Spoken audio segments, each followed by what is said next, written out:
Найближчим часом може відбутися обвал фронту на Бахмутському напрямку. Про це пишуть аналітики, зокрема і згадується в іноземних ЗМІ, а на півдні України наші Збройні сили України мають успіхи та закріплюються на нових висотах. Що відбувається на фронті? Аналізуємо із Владиславом Селезньовим, військовим експертом, полковником ЗСУ, речником Генерального штабу Збройних сил України у 14-17 роках. Слава Україні, пане Владиславе, вітаю вас в ефірі Львівмедіа. Дякую, що знайшли час доєднатися і з нами поспілкуватися. Вітання вам і героям слава! Почнемо із наших успіхів. Генштаб повідомляє, що Збройні сили України взяли ключові висоти біля Новопрокопівки. І є повідомлення, що на 9 кілометрів наші сили оборони вклинилися в лінію Суровікіна. Що це означає і як будуть розгортатися, на вашу думку, події далі? Це означає наступне. Незважаючи на великий проміжок часу, майже 9 місяців, який мав ворог для того, щоб створити потужну мережу протипровокаційних та інженерних споруд, йому не вдалося створити настільки потужну ту саму мережу, адже він не спроможний втримувати український наступ. Незважаючи на те, що ворог замінував території, які знаходяться попереду тих самих інженерних та протипровокаційних споруд, причому щільність мінування складає на деяких позиціях до 5 мін на квадратний метр. Це твердження українського міністра оборони пана Резнікова. Навіть за таких умов все одне українська армія просувається. Вона використовує спеціалізовану техніку, яку в тому числі ми отримуємо від наших західних партнерів. Ну, в першу чергу, звичайно, що результат такої діяльності – це неймовірна звитяга та мужність наших інженерно-саперних підрозділів. По-перше, хто суне в бік ворога – це наші сапери, які мають зробити проходи в мінних полях, створити усі умови для просування на штурмових загонів.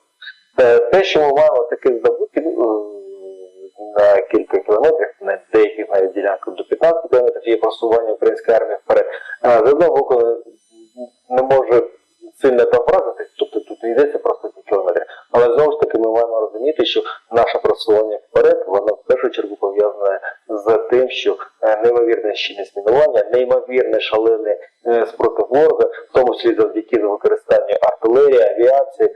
Ми з вами говорили про те, що на початку нашого наступу у червні цього року ворог зосередив на півдні Донецької та на півдні Запорізької областей щонайменше 1000 стволів ствольної та реактивної артилерії. Це неймовірна кількість артилерійського озброєння, яка, на думку російського генштабу, мала би зупинити, взагалі не допустити руху української армії на цій ділянці фронту. Але ж сталося зовсім інакша історія. Зараз українська армія веде бої на першій лінії оборони генерала Суровікіна, має можливість розширювати плацдарм південніше від Роботиного, і це створює дуже серйозні проблеми для ворога.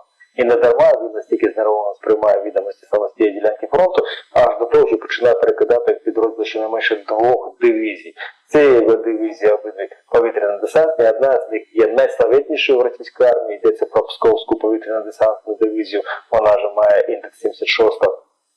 Саме ці підрозділи недавно знаходились на Луганському напрямку, там знаходились в оперативному резерві, але після того, як російська окупаційна армія змушена була накривати п'ятами з Роботиного, всі ці полки, які входять до складу дивізії, переміщуються в напрямок ближче до Токмаку. Туди ж переміщуються підрозділи 7-ї повітряно-десантної дивізії, вони донедавна дислокувалися на півдні Херсонської області. Тобто фактично ворог зараз зосереджує все, що може зібрати навколо себе, що задіяний в рамках так званої спеціальної військової операції, відправляє на цю ділянку фронту, щоб максимально посилити, ущільнити свої бойові порядки на цій ділянці фронту.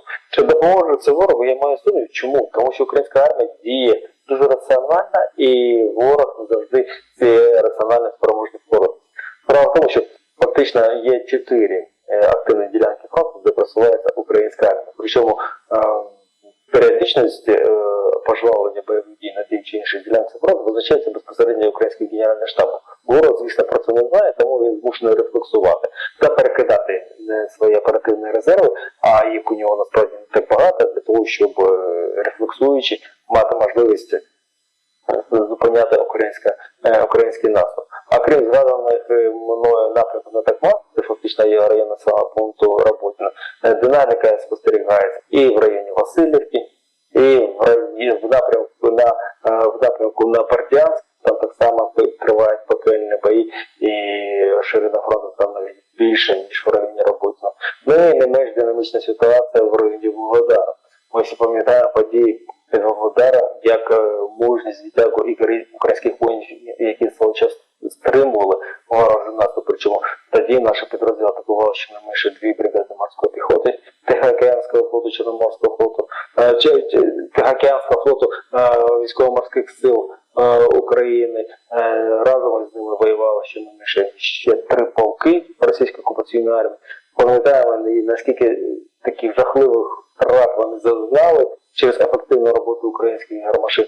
Зараз вже ситуація на цій ділянці фронту докорінно змінилася, і вже українська армія наступає, але знову ж таки діють наші війська абсолютно раціонально в такий спосіб, щоб не наражати на смертельну небезпеку наших воїнів. Взагалом, якщо говорити про ситуацію на полі бою, я б зазначив би 3, як на мене, ключові моменти. Перший момент. Українська армія на цьому етапі свого наступу в першу чергу орієнтується на руйнацію бойового потенціалу путінської армії. Серпень місяць став рекордом щодо знищеної ворожої артилерії, спеціальної техніки, автомобільної техніки. Тобто все йдеться про те, щоб максимально позбавити російську окупаційну армію тих самих бойових можливостей, які нам дуже дошкуляють.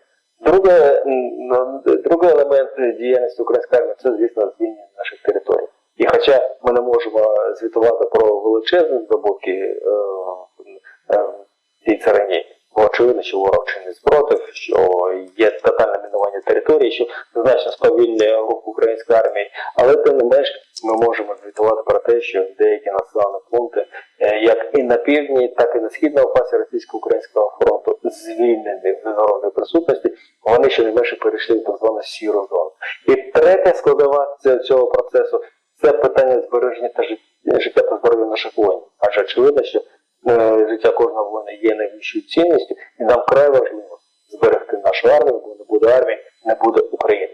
Реалізуючи всі ці завдання, ми бачимо, що протягом фактично 90 діб активних бойових дій українська армія не лише не була відповідного досвіду, вона фактично зараз є будатором всіх процесів на фронті, а російська окупаційна армія фактично змушена рефлексувати на ті чи інші дії української армії. І зазвичай російська армія, не рефлексуючи, все одне несе тотальні втрати. Бо зазвичай вважається, що сторона, яка наступає, її втрати з особового складу в техніці складає у співвідношенні 3 до 1. А позиція 1 – це сторона, яка обороняється. Але нині на наші втрати разом із ворожими, вони співпідставні, хоча ворог знаходиться в більш привабливих умовах, він веде оборонні бої. Тим не менш, завдяки не лише мужності та героїзму українських військовослужбовців, а завдяки тому, що ми маємо сучасну високотехнологічну зброю, ну і до того ж дуже ретельно плануємо всі свої військові операції, ми маємо саме такі результати. І тут ми маємо розуміти ключове. Кожен метр звільнення української землі дається нам надзвичайно високою ціною. Ця ціна вимірюється життям, здоров'ям наших воїнів, неймовірними зусиллями бойової роботи усіх, хто дотичний до того процесу. На жаль, я не можу сказати, що в перспективі наш поступ вперед буде легше, адже ворог тут зараз продовжує мінувати території на другій, на третій лінії оборони, продовжує створювати додаткові оборонні та захисні рубежі. А це значить, що і вересень, і початок жовтня такий самий буде інтенсивний, динамічний, бо ворог чинить спротив, ну а українська армія не відмовляється від своїх планів щодо окупації всієї території України в кордонах 91 року. Коли ми говоримо про наш Південний фронт, вже зараз починаються знову появлятися згадки про Кінбурзьку косу, і є повідомлення про те, що там висадилися наші сили оборони. Чому важливо контролювати Кінбурзьку косу не тільки в планах того, що ми говоримо про відвоювання кожного клаптика української землі? Я думаю, варто говорити не лише про Кінбурзьку косу, а взагалі про весь південь Херсонської області. Справа в тому, що протягом вже тривалого часу, більш ніж півроку, на півдні Херсонської області активно працюють як українські партизани, так і українські вовкулаки, які чимало дошкуляють ворожим гарнізонам, які розташовані на півдні Херсонської області. Зокрема, там знаходиться підрозділ 22-го армійського корпусу. Того самого корпусу російська російської окупаційної армії, які, звичайно, знаходяться в Криму. Так через активну бойову діяльність наших партизанів і наших евакуатів ворог зазнає втрат. Та більше, якщо ми подивимося з вами на мапу Діпстейт, ми побачимо, що на деяких ділянках фронту, притул до річки Дніпро, на лівому його берегу створений плацдарм. Плацдарми, які контролюють українські сили оборони, це є дуже важливою опцією. Опцією, яка змушує ворога тримати достатньо серйозний комплекс сил та засобів саме на півдні Херсонської області, замість того, щоб перекинути ці підрозділи, ці військові частини на інші більш загрозливі для російської окупаційної армії ділянки фронту. Це дуже важливо, адже очевидно, що ворог з одного боку розуміє, що він вдерся на територію суверенної України і йому до спокою не буде аж до тих, поки він не накриває плітами з території України. А по-друге, це дає нам можливість формувати майбутнє поле бою. Тому що, очевидно, чим більше ворожих складів з боєприпасами, місце збереження особового складу бронетехніки та озброєння буде знищено в рамках пошуково-рейдових дій наших партизанів, наших евакуатів, тим менше зусиль нам треба буде стосувати для того, щоб в подальшому звільнити південь Херсонської області від ворожих сил та засобів. Ми пам'ятаємо, що південь Херсонської області межує вже з Кримом, а Кримська земля – це взагалі така сакральна тема для Володимира Путіна. Тому я певен, що попереду нас усіх чекають дуже буремні події. Та буремність буде полягає в тому, що Путіну доведеться приймати дуже складні рішення. Свого часу про це говорив російський генерал Суровікін, який розповідав про складні рішення, передували втечі російської окупаційної армії з північної частини Херсонської області. Думаю, що в перспективі на всіх нас очікують не менш буремні процеси, пов'язані з втечею російської армії з інших ділянок фронту, але звісно, що це станеться лише завдяки тому, що українська армія системно, методично та послідовно руйнує бойовий потенціал російської окупаційної армії. Давайте я ще з вами хотіла б говорити Бахмутський напрямок, тому що протягом тижня активне є повідомлення від Генштабу, і від наших захисників про те, що там у нас є просування, зокрема в районі Авдіївки, і говорять про те, що якщо все далі так і буде відбуватися, то там провалиться фронт. Ви бачите передумови провалення фронту на Бахмутському напрямку? З однієї сторони, я чув заяву пані Анни Майєр, яка переконує нас в тому, що ворог не має можливості переміщуватись Бахмутом і не має можливості звідти вийти. З іншого боку, я бачу, наскільки пекельні бої тривають на північ та на південь від цього міста фортеці. Найбільш складна ситуація, звісно, в районі населених пунктів Андріївка та Клещіївка. Лунає інформація і відомості про те, що фактично ці населені пункти знаходяться під новим контролем української армії, але почекаємо офіційне зведення від Генштабу, щоб звітувати про таке. Бо щораз я нагадую нашим глядачам наступне. Мало взяти під контроль визначені рубежі та позиція. На цих рубежах та позиціях треба закріпитися, підтягнути систему ПВО, артилерію, бронетехніку, заритися надійно в землю, щоб ворог, навіть в рамках своїх контратак, не мав змоги взагалі відтіснити нас у зворотньому напрямку. Війна справа дуже динамічна, часто густо деякі ділянки фронту приходять з рук у руку протягом доби по кілька разів. Тому я думаю, що буде коректно потримати ту саму інформаційну тишу, паузу для того, щоб вже після того, як офіційна речник Генштабу відзвітують про взяття під контроль зазначених населених пунктів, вже про це більш детально говорити. У будь-якому разі динаміка в районі Бахмута, вона мовила тим, що Путіна особисто, взагалі Російської Федерації, 10 вересня чекає дуже такий драматичний проміжок часу. Вибори органи місцевого самоврядування. Обирати будуть і депутатів різних рівнів та статусів, і відповідно будуть відбуватися в деяких регіонах вибори тамтешніх губернаторів.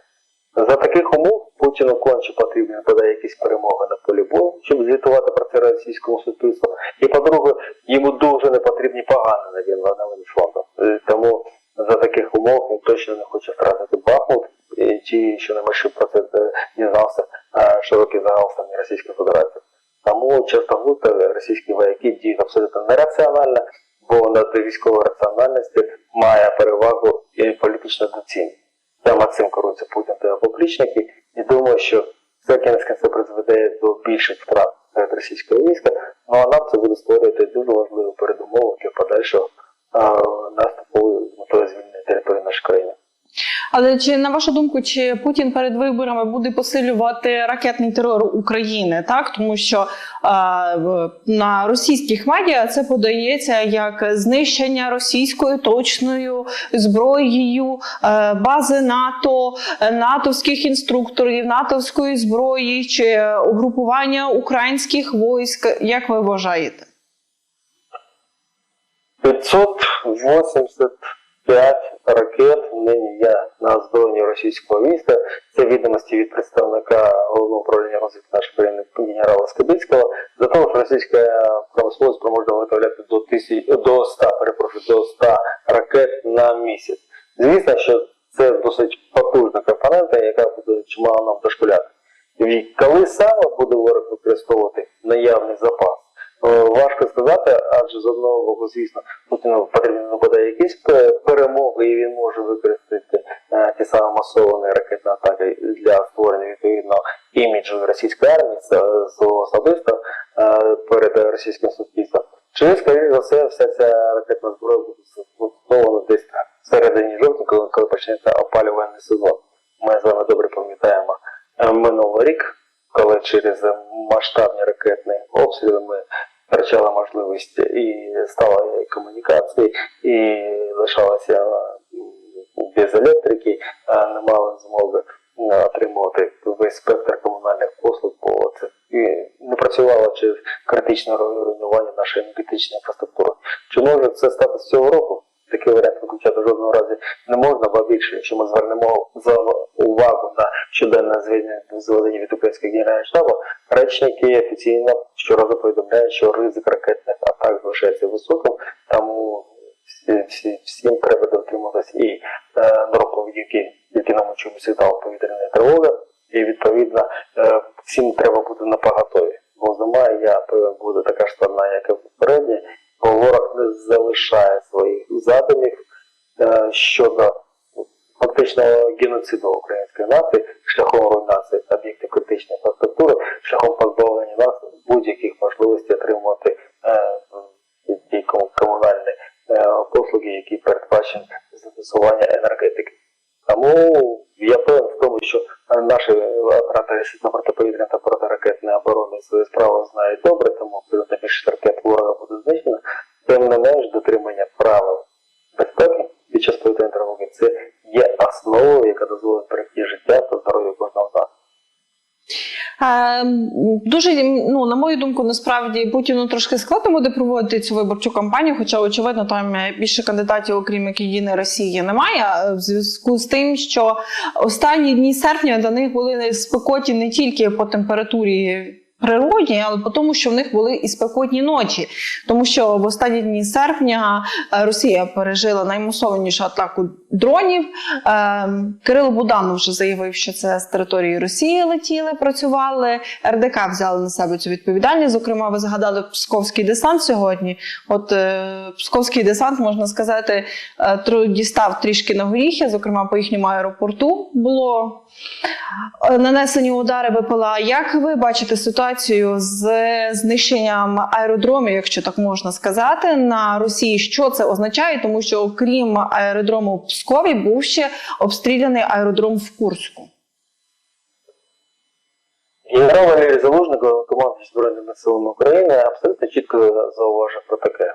Ворог розпочав проти України, суверенної країни, нечинно спровоковану агресію. У лютому 22-го року ця агресія була трансформована в повномасштабну війну.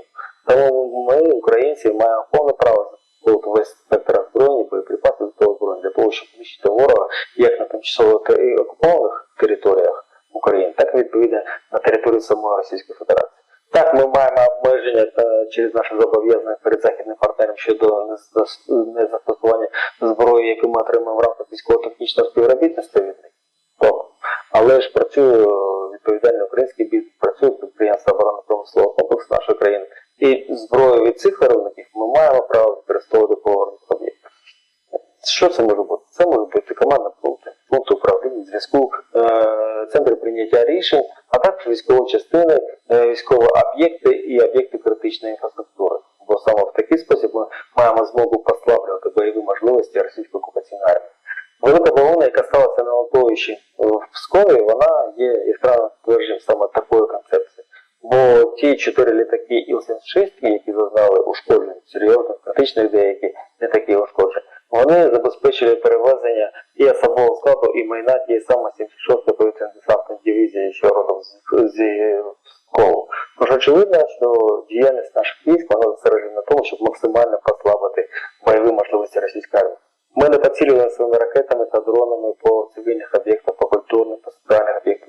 Нам важливо знищити ворожий військовий потенціал. І саме над реалізацією цього кейсу і працюють українські сили оборони. Ну і сьогодні, в День знань, під Москвою горить цех з виробництва електроніки для ракет. Це вже не перше за нетривалий термін ураження таких об'єктів на території Росії. Це все виходить з нашої доктрини, я так розумію, що нам треба послабити ворога на території Росії. Вірно ж? Так, абсолютно слушне зауваження, адже якщо ми бачимо, що санкційна політика не працює з тією ефективністю, на яку ми розраховували, то очевидно треба включати інші важливі впливи на діяльність російського оборонно-промислового комплексу, в тому числі і шляхом руйнації підприємств, які забезпечують елементною базу чи якимось там складовими процес виробництва і високоточної зброї, і дронів камікадзе, і таке інше.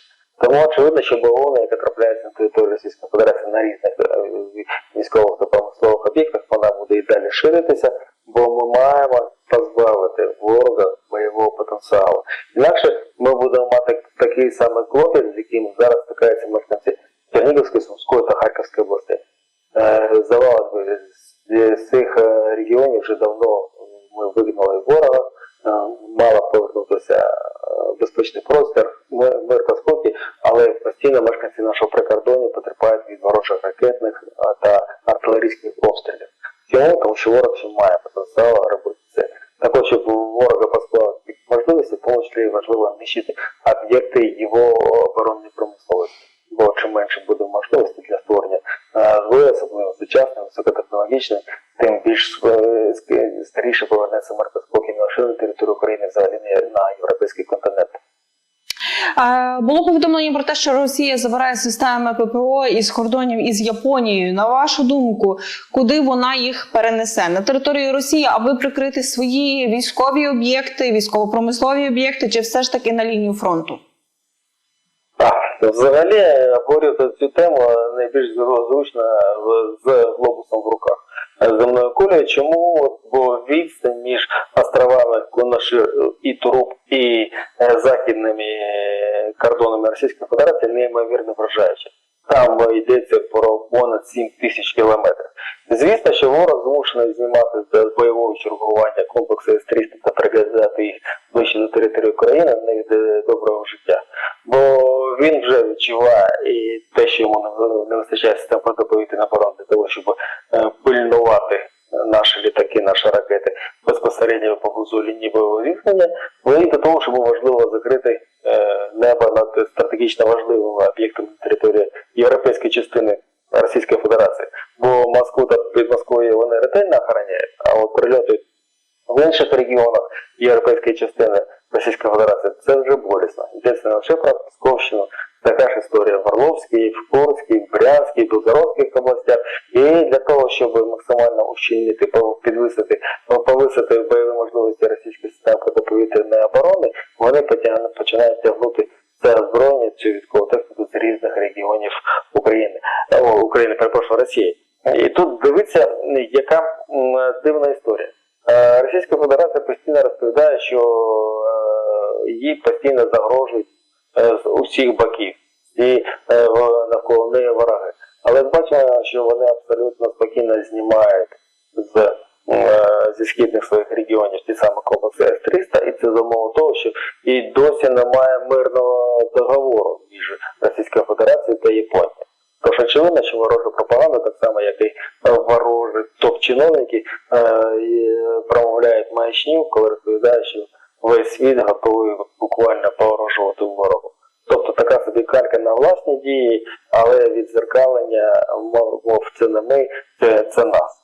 Тож очевидно, що техніка, яка прибуде, скоріш за все, вона стане на бойове чергування для забезпечення потреб російських окупантів, що діють в рамках СВО, а у наших гармашів з'являються додаткові цілі для ураження. Кожна ворожа ціль, вона є законною, вона має бути знищена, і над цим працюють не лише наші гармаші, так само активно працюють наші льотчики, використовують Storm Shadow, працюють наші кулаки, наші розвідники, які буквально полюють, пильнують за цими цілями, дають відповідні цільовказівки і координати, ну а далі вже починається бойова робота наших гармашів, наших ракетників, наших льотчиків. Так, і, до речі, от після оцих ударів дронів, як в них помінялася риторика, так? Раніше вони казали, що інші причини, чому вони почали це так зване СВО, а вже цього тижня говорять про те, що ми почали це СВО, щоб не було ударів дронів по Росії. Бачите, як все міняється, коли хоч чуть-чуть війна переходить на територію Росії? Я чекаю наступного зведення від Кремля, мовляв, ми почали цю так звану спеціальну військову операцію для того, щоб гіляції не підвисили їх фюрера. Можливо, все. Я вам дякую, пане Владиславе, що знайшли час з нами поспілкуватися. Глядачам нагадую, Владислав Селезньов, військовий експерт, полковник ЗСУ, речник Генерального штабу Збройних сил України у 14-17 роках, був з нами на зв'язку. Пане Владиславе, дякую за аналіз. І слава Україні! Героям слава!